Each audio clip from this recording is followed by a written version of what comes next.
Hey everyone, my name is Isaac Kuehn. Welcome back to the episode 2 of Real Estate Insiders. My name is Isaac Kuehn, and I'm joined here with Stas, Manchik. Today we are at one of our listings here in Roseville. Stas, you want to just give them a little bit background information so these agents can know if they got any buyers looking for a villa potentially in the higher price ranges. What do we got here? I mean, it's an amazing property with really high ceilings, 8-foot doors, all your living facilities all in one level with a finished basement, great entertaining space down there, huge storage room, plus 2 bedrooms and a bath.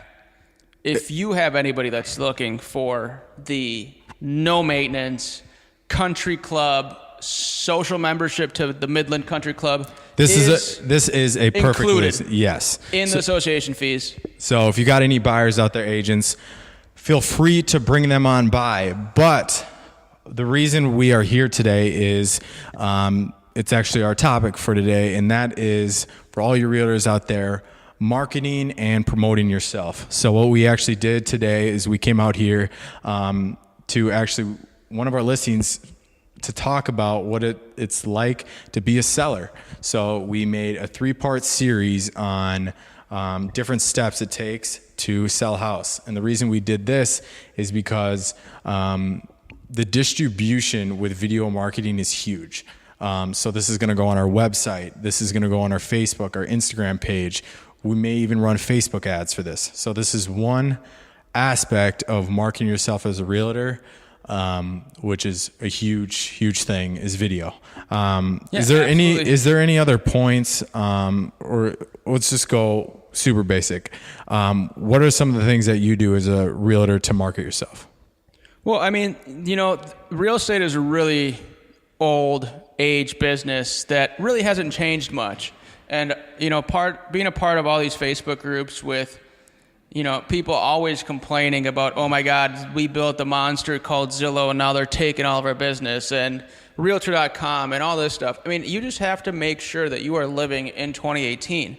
The old way of selling a property, of placing a sign in the yard and praying that somebody comes and buys it, is over. It's over. Yeah, you got to stand out. You got to make that property stand out more importantly, and you got to make sure that you have walk-through tours, because people might see your property while they're 10,000 miles away. Yeah, and they want to come by it with all the international people.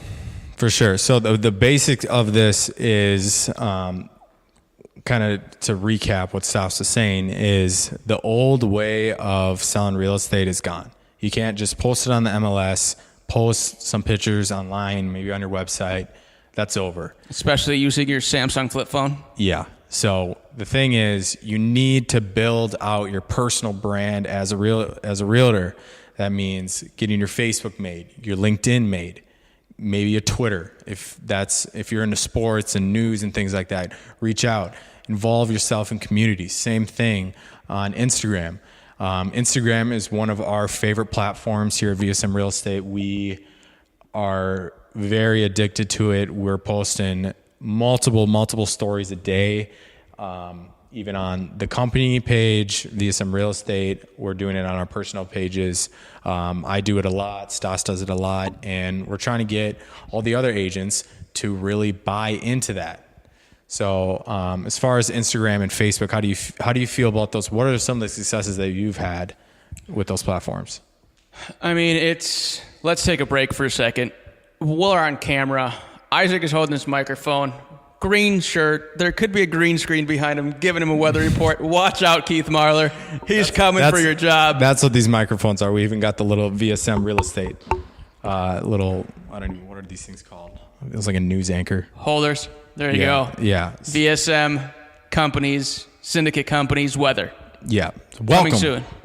With Instagram and Facebook, it allows you, especially with Facebook, because, there's all the generations are now on Facebook. So it allows you to connect with people, whether they're in your neighborhood, in your city, in your town, or wherever it is, and make sure that they're taken care of. Provide some kind of value in Facebook groups, in different locations. Check into restaurants, leave reviews, let other people know where you're going and why you're going there, because, it's back in the Yelp days, people would go to Yelp and Google, and search for what the best restaurants are and check out those reviews. It's the same thing now, but if you just provide that now value. It's just on social media. You just got to provide the value up front. Right. Or like back in the day when Isaac was in diapers watching the black and white TV, there were TV commercials. Well, Facebook and Instagram are now those TV commercials. Yeah, so I have a very cool story about this, about interacting on social media. So your first real estate deal. Yeah, my first real estate deal. So a great example of interacting with the community is one thing you can do is post Instagram stories, and you can tag the location you're in, and then Instagram will auto populate a kind of like a collective story of all the people who are using that tag. So I was in Minneapolis last year, right after I got my license in early August, and they had the X Games going on. And I was there with my friend. I just recently got licensed, and I posted a story of the big ramp, or like the outside of the venue or something like that, and it got on the Minneapolis story. So what actually happened was I got reached out to by one of the X Games filmers who happened to see my story, thought it was cool, clicked on my profile. In my bio, I said, Realtor with VSM Real Estate. He goes, "Hey, that's a really cool story, man. Enjoying the X Games?" I'm like, "Yes, I am actually." And then down the conversation, I asked him what he was doing and things like that. It was a really cool guy. And he's like, "Oh, I didn't notice on your page that you're a realtor. I'm actually thinking about buying a townhouse. Do you think you could help me?" Right there, I made over $5,000 because I posted an Instagram story while I was having fun with my friends at an event. Right. Letting people know what you do. The old saying is, don't be a secret agent.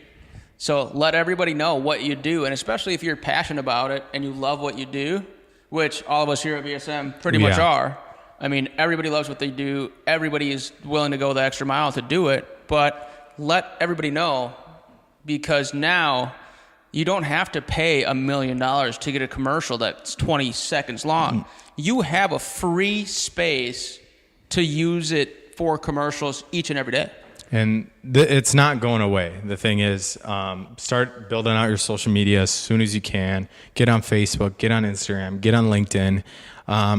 In this podcast, we're kind of going a general overview on trying to convince you why, as a realtor, you need social media. So it's a very basic thing that you need to do, but just get started if you haven't already. I can't imagine any realtors out there that haven't started, but I hope this podcast can provide a little bit of an examples and reasons why you should. But other than that, I think in future podcasts, we're going to kind of go more tactical, but really about this is the strategy piece on why you need to get involved with social media. Stas, is there any final thoughts before we end this episode 2 on marketing? Yeah, absolutely. Right now, I mean, how long has social media been around, Isaac? 4, 5, 6 years? It really started heating up in late 2008, 2009. That's when Twitter first came around, and then it was like a spillover effect from there. Facebook is 6 years old? Yeah, about. And we're just in the beginning stages of social media on what the next commercial space is on Instagram with photos and videos. So just make sure that you hop on the bandwagon right now in order to grow your reach and grow your following, so you can market those properties that you're listing, so you can market your event, so you can grow your business that way. Because right now, it's the cheapest way to reach the most amount of people. Correct. And that's kind of our overview of social media strategy. I think in later podcasts, we're going to get a little bit more tactical, but I hope you guys enjoyed listening to this one. I can't imagine that none of you guys haven't started your social media campaigns, or not campaigns rather, but getting your profiles out there and things like that. Absolutely. And if you need help with setting up those pages or providing you some value on how to do it, where to start, reach out to us at any time. We don't have any problem with you coming into the office and taking an hour to sit down with you and just go through your social media, whether you're a VSM agent or not. Yeah. So thank you guys again for listening to another episode of the Real Estate Insiders. My name is Isaac Kuehn. Stas, Manchik, and we'll catch you next time. Thank you guys.